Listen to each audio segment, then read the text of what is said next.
Captain Marcus Chen stood at attention in the docking bay of Helios 7, watching the Valorian ships approach through the massive viewport. His hand rested casually near his sidearm, though he hoped he wouldn't need it. This was supposed to be a peaceful meeting, humanity's first formal introduction to the Valorian Empire. "Nervous?" asked Lieutenant Sarah Park, standing beside him. "Always am before first contact," Marcus replied. His eyes tracked the sleek, predator-like design of the alien vessels. "Especially with a species that controls 12 star systems." The Valorian delegation arrived with impressive ceremony. First came the royal guards, tall, powerful beings covered in golden fur with feline features. They moved with deadly grace, their armor gleaming under the station lights. Then came the nobles, dressed in elaborate robes that seemed to shimmer with their own light. Finally, Queen Saritha emerged. She was younger than Marcus expected, perhaps equivalent to a human in her mid-20s. Her fur was a rich cream color with darker markings along her face and arms. She wore a crown of silver metal that curved like horns, and her golden eyes surveyed everything with sharp intelligence. Despite her youth, she carried herself with absolute authority. "She's beautiful," Sarah whispered. "She's dangerous," Marcus corrected. "Look at her guards." Sarah frowned. "What about them?" "They're positioned wrong, too far back. They keep looking at each other instead of scanning for threats." Marcus's instincts, developed over 15 years in Earth's special forces, were screaming warnings. Something felt wrong. The human delegation, led by Ambassador Rodriguez, moved forward to greet the Valorian queen. Marcus followed 3 steps behind, his eyes constantly moving. The station had been declared neutral territory. Every species attending the summit had agreed to leave weapons outside, except for ceremonial guards. Queen Saritha's voice was surprisingly musical when she spoke, her English accented but clear. "Ambassador Rodriguez, humanity honors us with this meeting. My father spoke of your species before his death. He said humans were resourceful." "Your Majesty is kind," Rodriguez replied with a careful bow. "We hope this summit marks the beginning of a long friendship between our peoples."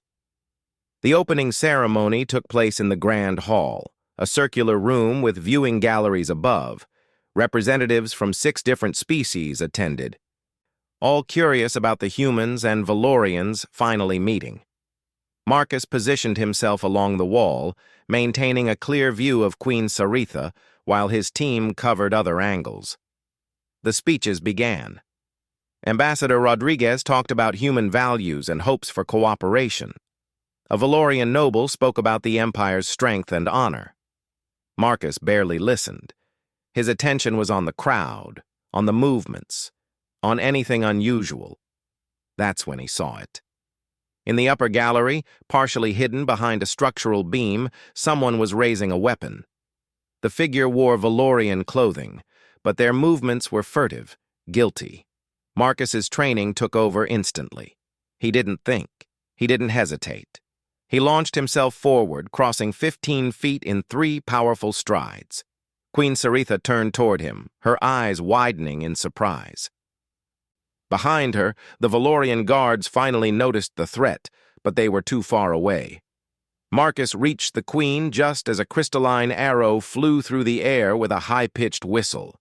He threw himself in front of her, his body becoming her shield.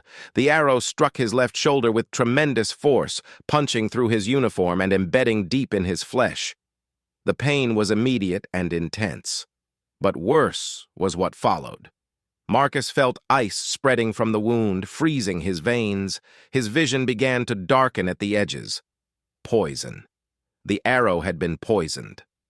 The Grand Hall erupted in chaos. Screams filled the air.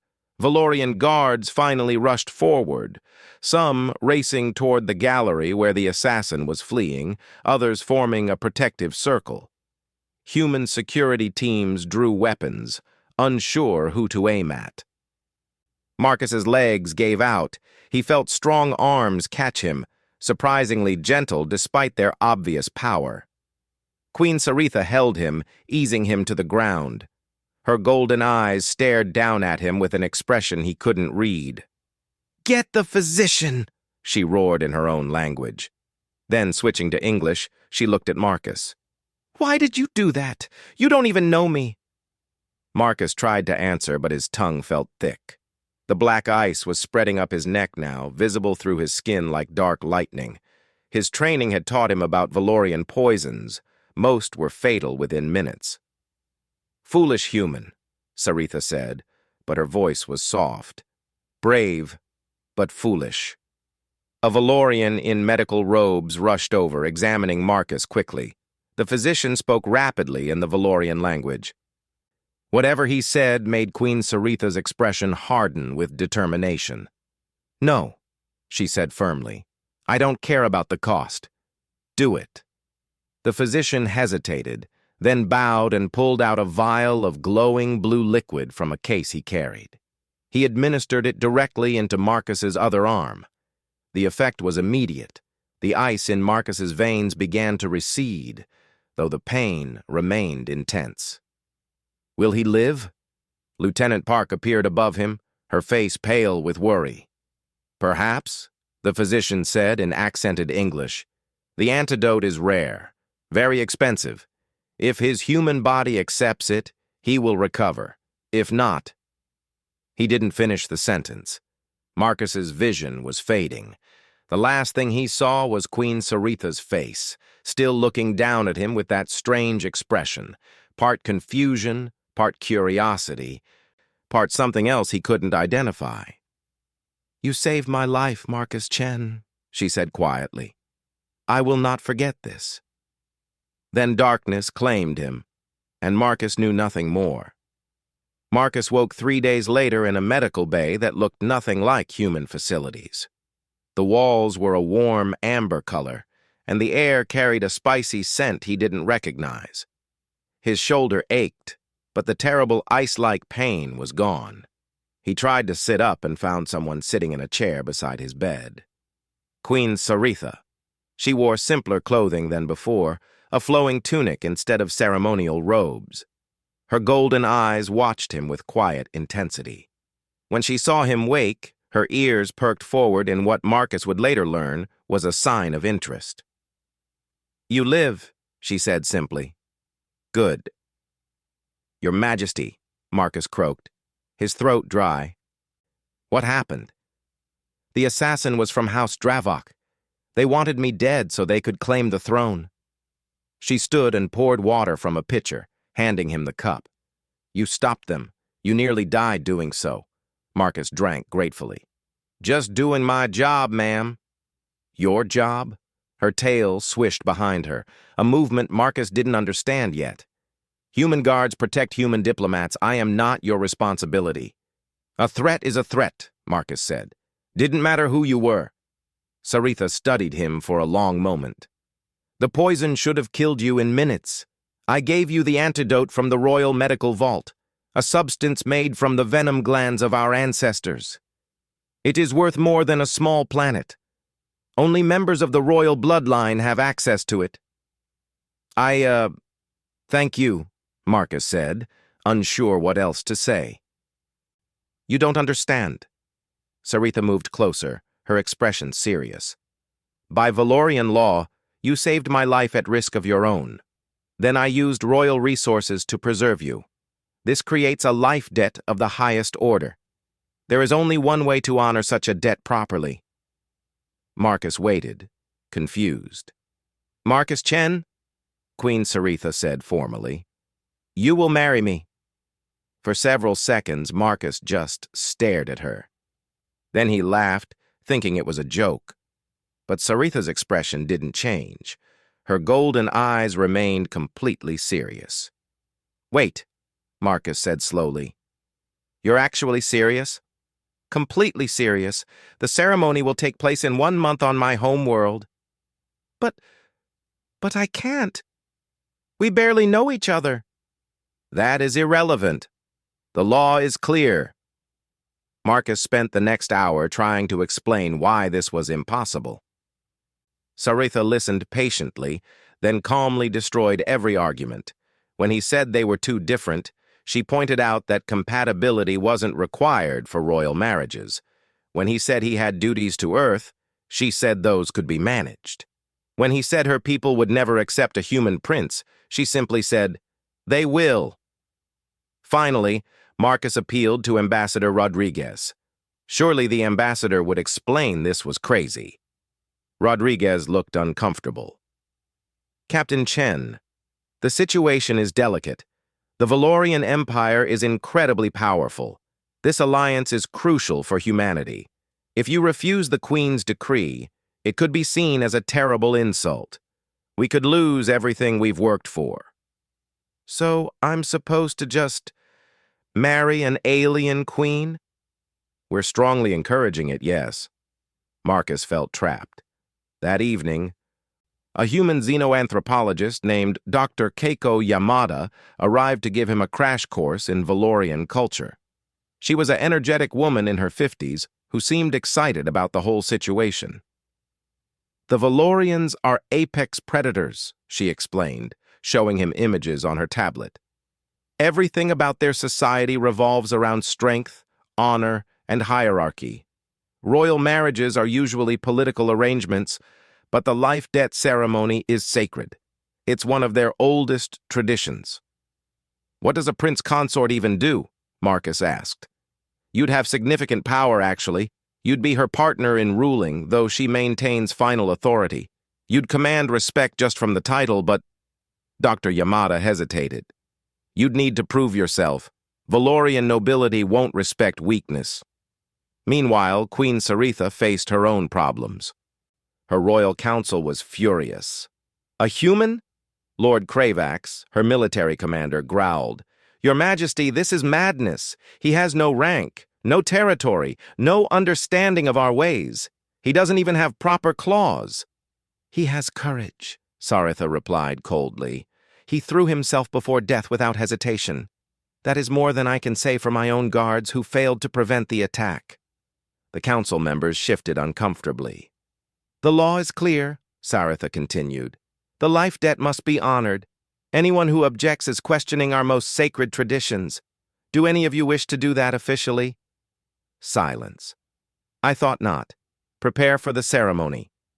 Over the next 2 weeks, Marcus and Saritha were forced to spend time together, preparing for the bonding ceremony. The cultural differences were immediately obvious and often awkward. The first incident happened when Saritha presented Marcus with what she clearly thought was a generous gift, a large piece of raw meat from an animal she had hunted herself. Marcus stared at the bloody offering. Thank you? You don't like it?"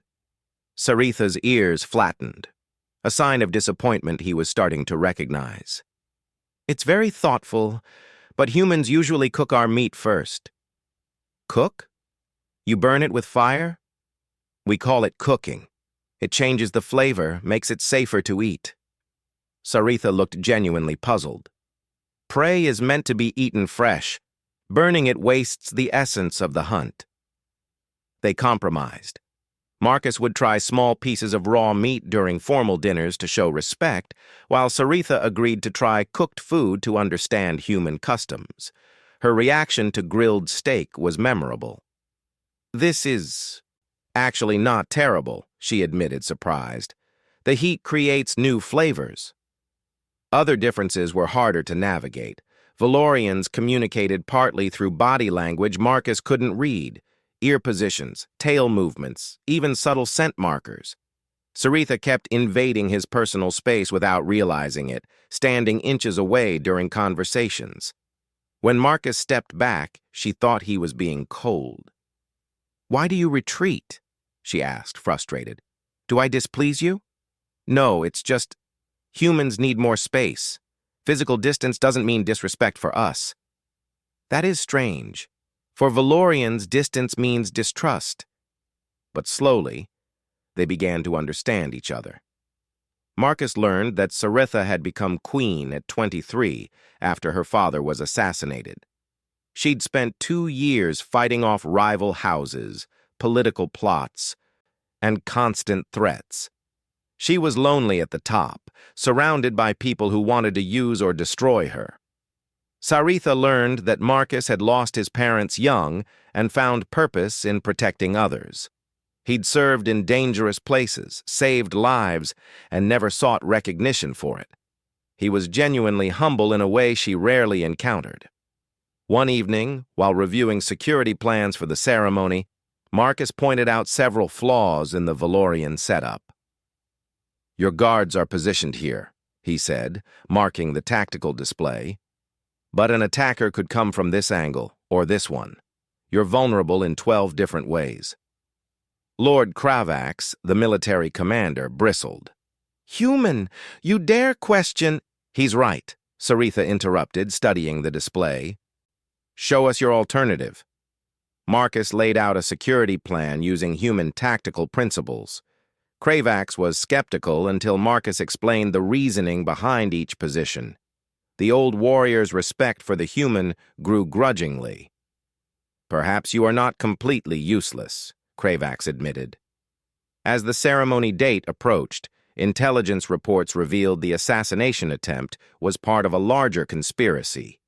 House Dravok had more supporters than expected. The ceremony itself would be a target. "We should postpone," one advisor suggested. "No," Saritha said firmly. "We show strength, not fear. Marcus, can your security plan protect us?" Marcus looked at the tactical displays, calculating risks. Finally, he nodded. "Yes, but I'll need your people to trust my methods." "They will," Saritha said. "Because I do." Their eyes met. And something passed between them. Not love, not yet, but the beginning of real partnership. Two leaders from different worlds, learning to trust each other. The ceremony was set. The trap was ready. Valoria Prime was beautiful in a dangerous way. The planet's forests were deep purple, and its 3 moons hung in a crimson sky. Marcus stood in his quarters in the Palace of First Light, staring at his reflection. The ceremonial armor he wore was a blend of human and Valorian design, metal plates over a flexible bodysuit, colored in silver and deep blue. "You look good," Lieutenant Park said through the communication device. She was monitoring from orbit with the human delegation. "Nervous?" "Terrified," Marcus admitted. "I'm about to marry an alien queen in front of thousands of people who think I'm not worthy of her." "Well, you did take a poison arrow for her. That counts for something." The ceremony began at sunset. The palace grounds were filled with Valorian nobility, their fur ranging from gold to silver to deep black. Representatives from allied species watched from special sections. The human delegation was small, just Ambassador Rodriguez and a few others. Marcus felt very alone. The first part of the ceremony was the trial of shadows. Dr. Yamada had explained it to him. Marcus had to prove his worth by tracking and evading Queen Saritha herself through the palace hunting grounds. It was an ancient test meant to show a mate could survive alongside the royal family. "The odds are not in your favor," Lord Cravax said, with what might have been amusement. "Her Majesty is the finest hunter of her generation." "I don't need to win," Marcus replied. "I just need to not die, right?" Cravax's whiskers twitched, the Valorian equivalent of a smile. "That would be acceptable?" The hunting grounds were a carefully maintained wilderness within the palace walls. Ancient trees towered overhead, their purple leaves blocking most of the light. Marcus was given a 5-minute head start. He used every second. He couldn't outrun Saritha. She was faster. He couldn't outfight her. She was stronger. He couldn't hide his scent. Her nose was far superior. So Marcus did what humans do best. He improvised. He used the wind to carry false trails. He climbed trees and moved through branches, leaving no ground tracks. He created noise distractions using stones and broken branches. When Saritha closed in, and she always did, he set simple traps. Nothing dangerous, just obstacles that slowed her down. The observers watched through monitoring devices. Valorian nobles muttered in surprise. This human was clever. He used the environment in ways they hadn't expected.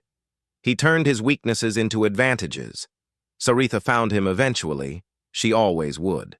But when she cornered him near a waterfall, she was breathing hard, and her fur was damp with effort. Marcus had lasted 43 minutes, longer than any non-Valorian in history. "You are slippery, Marcus Chen," she said, but her tone held approval. "I learned from the best," Marcus replied, gesturing at her. For the first time since he'd met her, Saritha truly smiled. The final ceremony took place in the great hall before the eternal flame, a fire that had burned for 3,000 years. Marcus and Saritha stood facing each other, their hands joined. A high priest spoke in the ancient Valorian language, words that echoed through the massive chamber. Marcus repeated the vows Dr. Yamada had taught him, his pronunciation careful. Saritha's golden eyes never left his face. When it was her turn, she spoke in both Valorian and English so he would understand every word. "I pledge my strength to protect you. I pledge my wisdom to guide us. I pledge my honor to stand beside you. From this moment, we are bonded before the flame and before our people." Marcus began to repeat the final response. That's when the attack came. Explosions rocked the palace. The massive doors of the great hall burst open, and armed warriors in black armor stormed inside. House Dravok had brought an army. They'd smuggled weapons into the palace over weeks, hidden in supply shipments. This wasn't just an assassination attempt, it was a full coup. But they hadn't counted on human tactics. The defensive plan Marcus had created with Lord Cravax activated immediately. Hidden panels in the walls opened, revealing Valorian royal guards in defensive positions. Electronic countermeasures, human technology, disrupted the attackers' communications.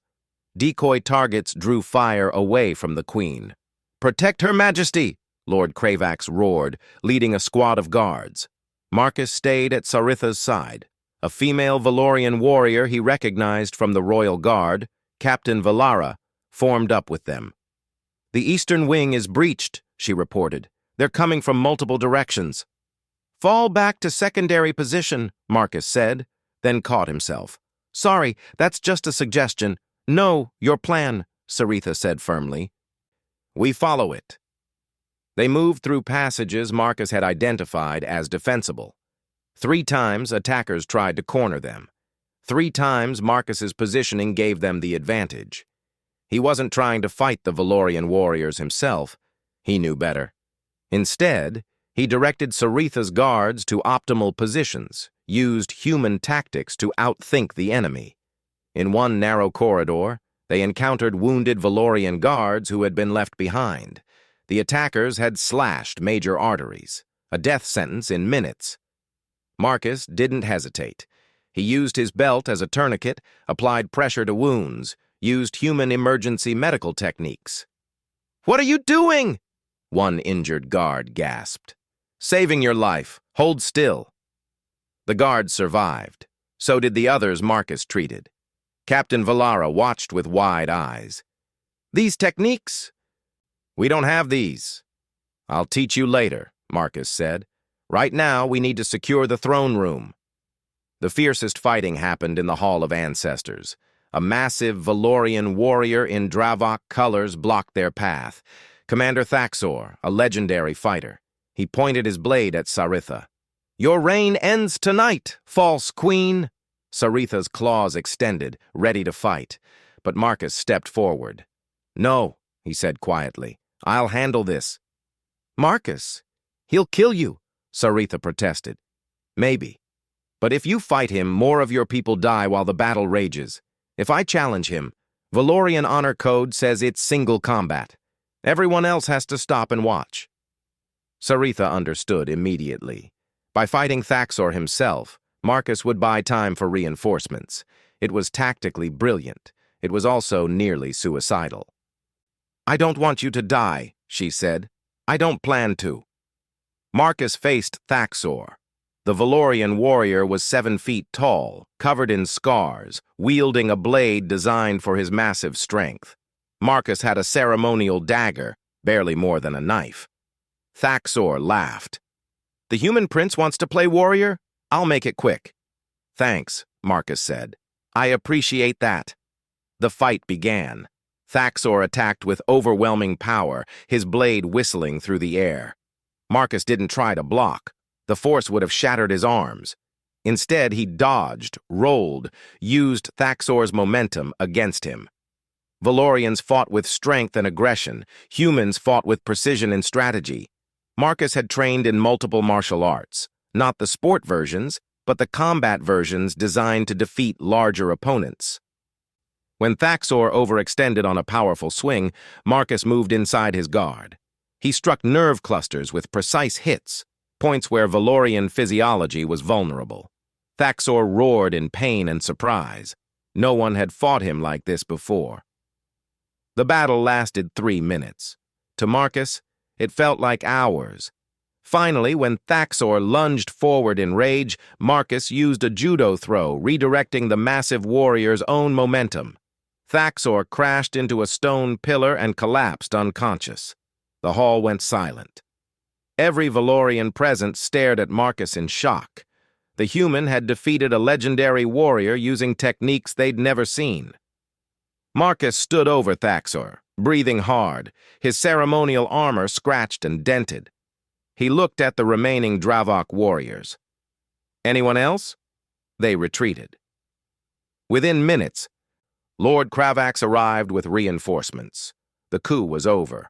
House Dravok had failed. In the aftermath, covered in dust and exhausted, Marcus and Saritha returned to the eternal flame. The fire still burned. The high priest, shaken but alive, completed the ceremony. When Saritha pressed her forehead to Marcus's, the Valorian gesture of deepest bonding, she whispered, "You are full of surprises, husband." "So are you, wife," Marcus replied. The crowd erupted in cheers. Human and Valorian voices mixed together.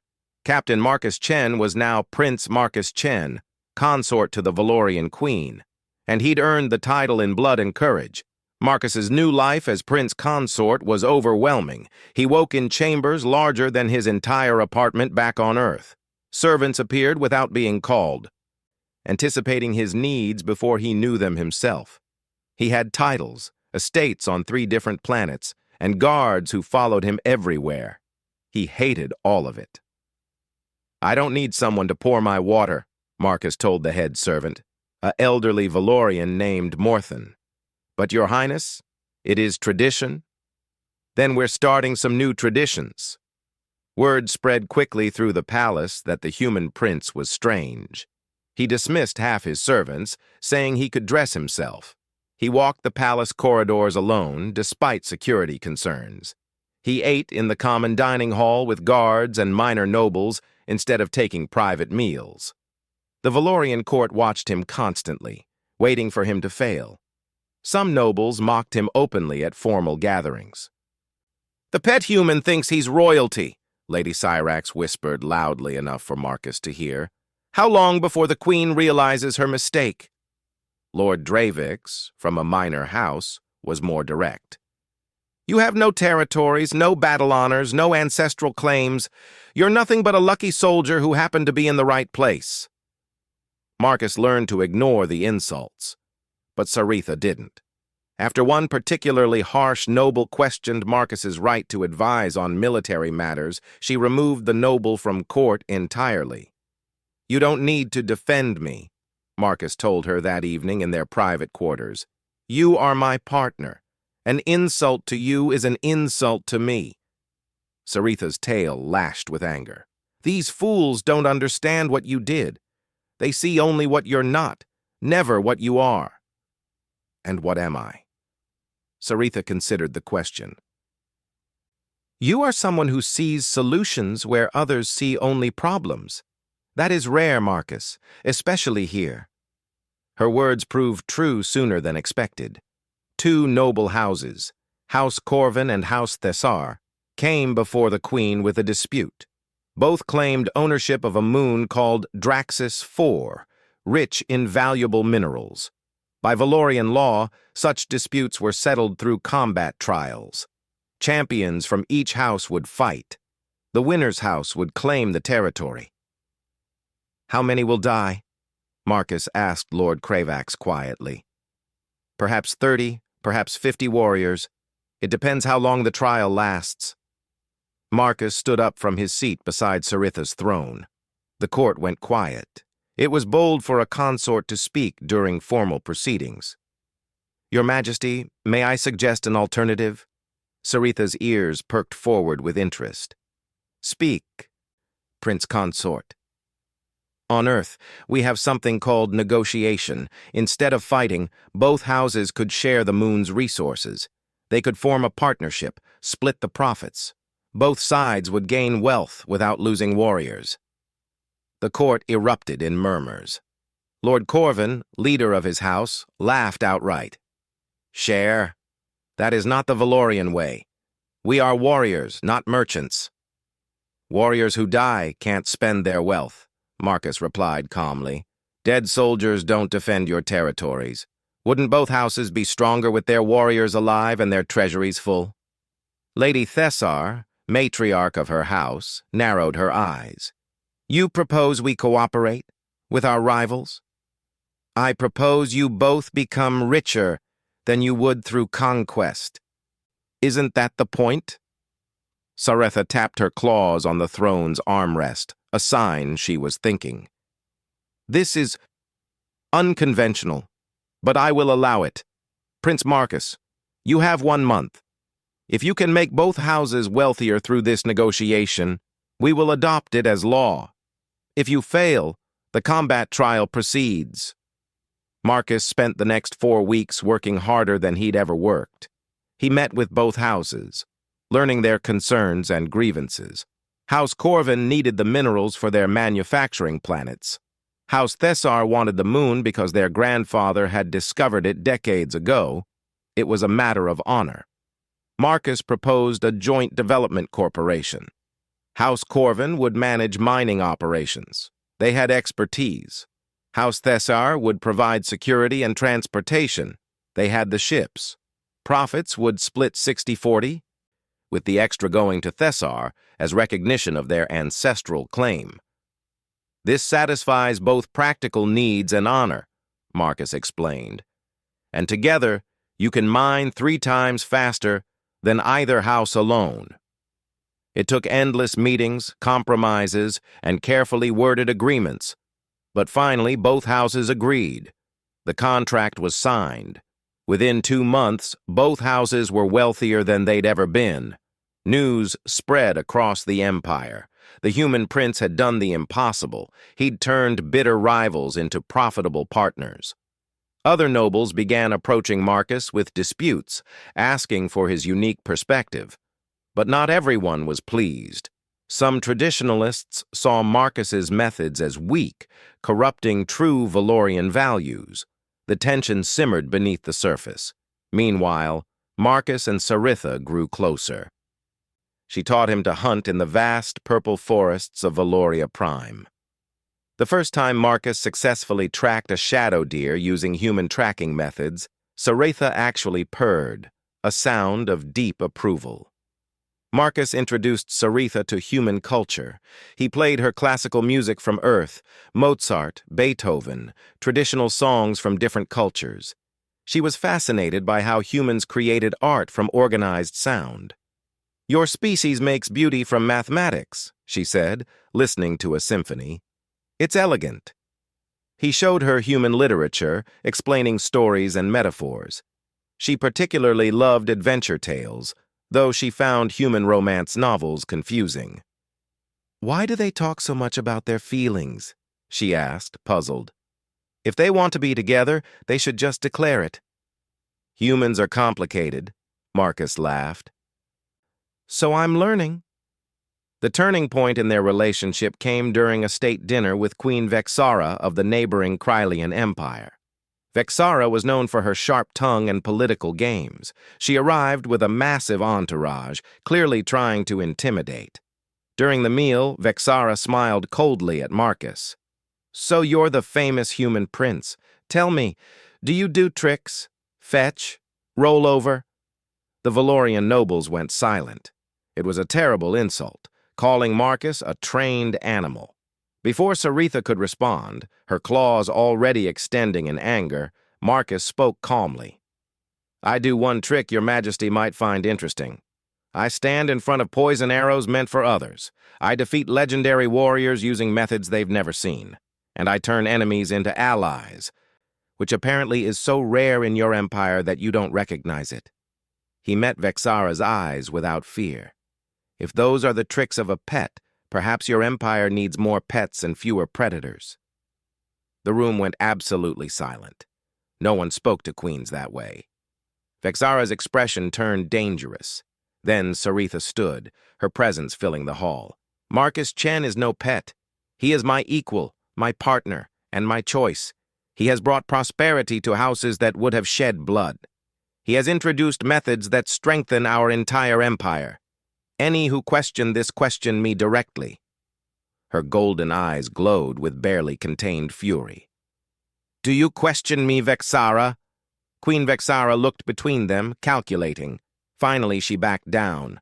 Of course not, Queen Saritha. I merely jest, perhaps too boldly. Perhaps, Saritha agreed coldly. That night, alone in their chambers, Saritha was unusually quiet. Marcus found her on the balcony, staring at the 3 moons.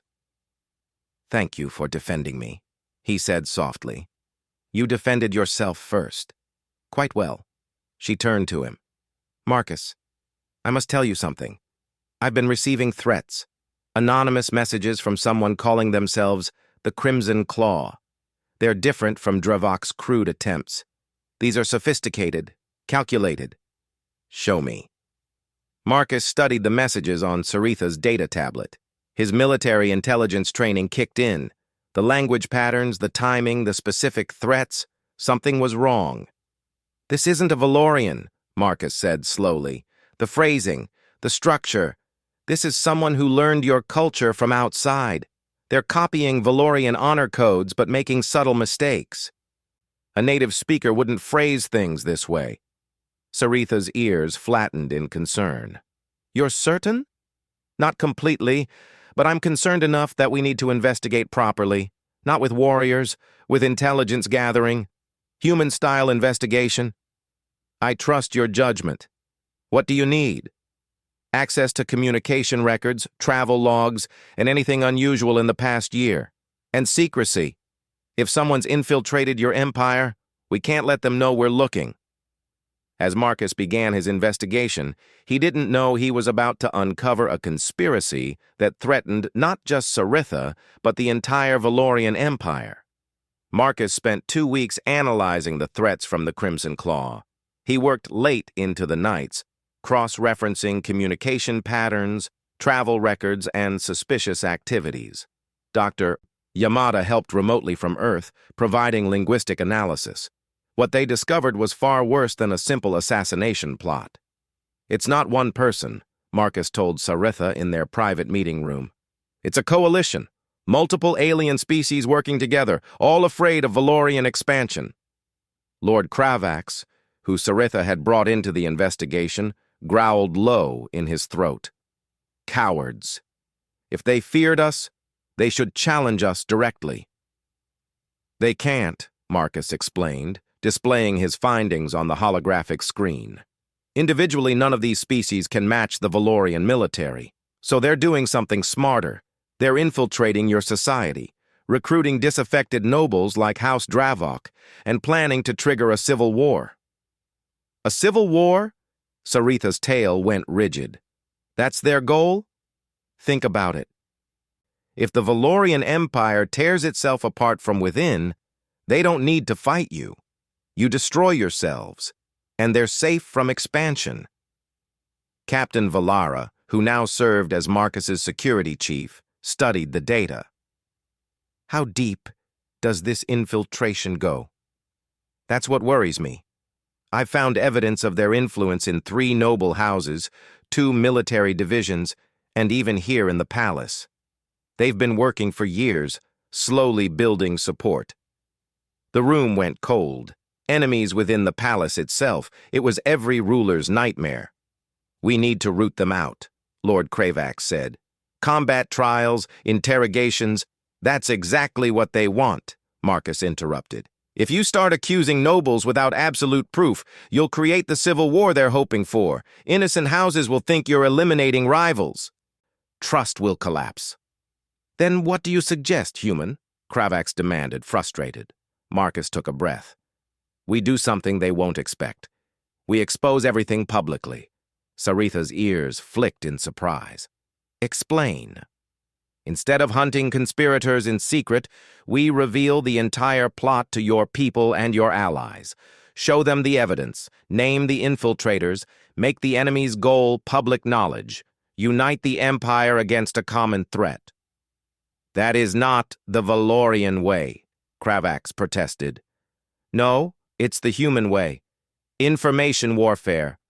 We turn their secrecy into a weakness." Marcus looked at Saritha. "But there's more. These species join the Crimson Claw because they're afraid of Valorian conquest. What if you removed that fear?" "Remove it how?" "Change the Empire's direction. No more expansion through conquest. Instead, offer alliances, trade partnerships, cooperation. Show them a Valorian empire they don't need to fear." The room erupted in argument. Several advisors called it weakness. Others said it betrayed Valorian traditions. But Saritha raised her hand for silence. "My father expanded through conquest because that's how his father ruled and his father before him. But our empire is vast now. We control 12 star systems. Perhaps—" She paused, thinking.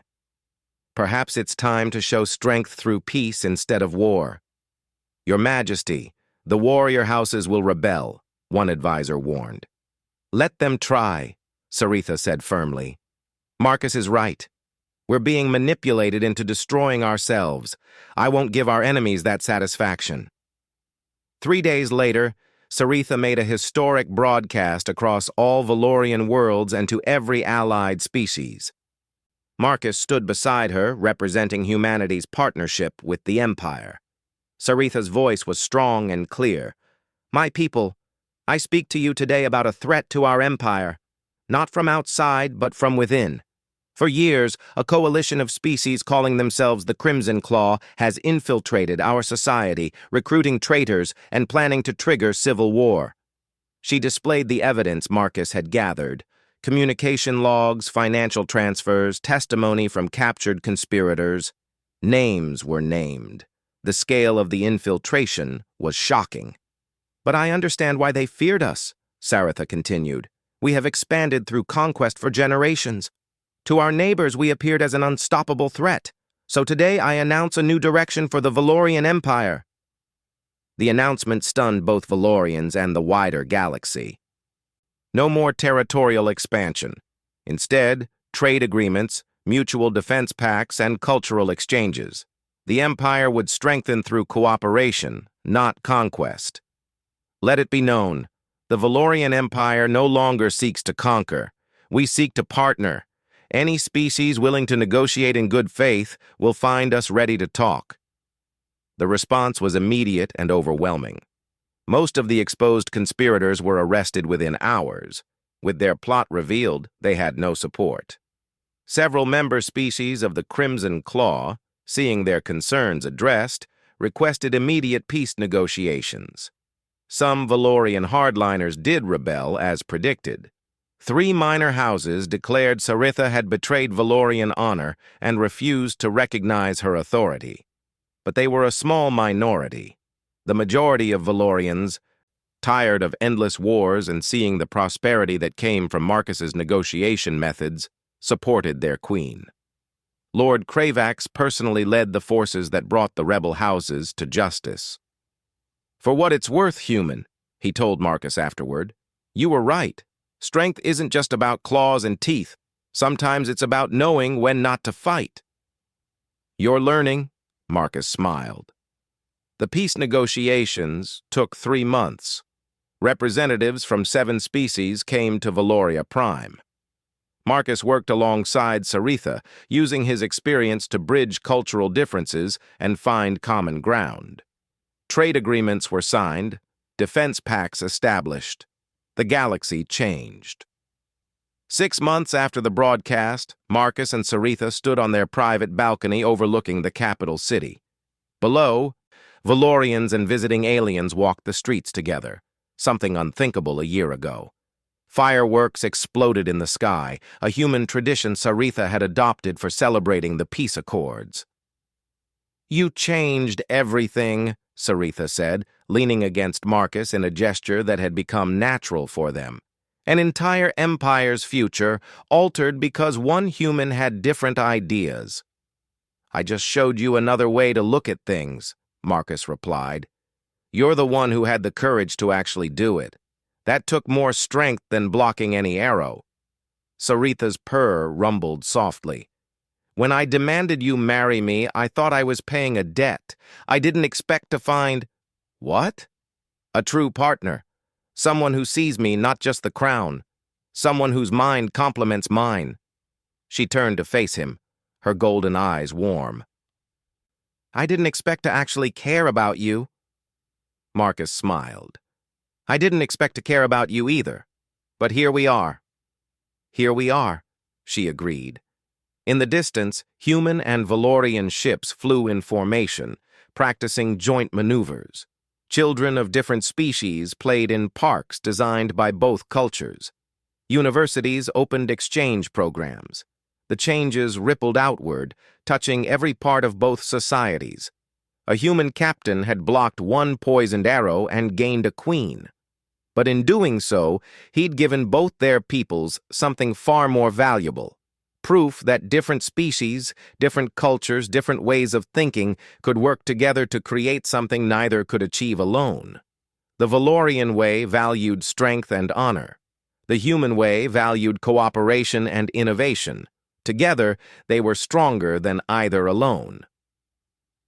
Marcus took Saritha's hand, or rather her paw. She squeezed gently, careful of her claws. They watched the fireworks together, two leaders from different worlds who had found common ground. "What happens now?" Marcus asked. "Now?" Saritha's whiskers twitched with amusement. "Now we rule together, face whatever comes next together, and probably argue about whose cultural traditions to use for the next state dinner. My credits are on your traditions winning." "Wise male." They stood together as night fell over Valoria Prime, watching their two peoples celebrate peace. The human who had saved a queen had become a prince. The queen who demanded marriage had found a partner worthy of her. And perhaps that was the most human story of all, finding hope and connection in the most unexpected places, proving that courage and compassion could bridge any divide. The end.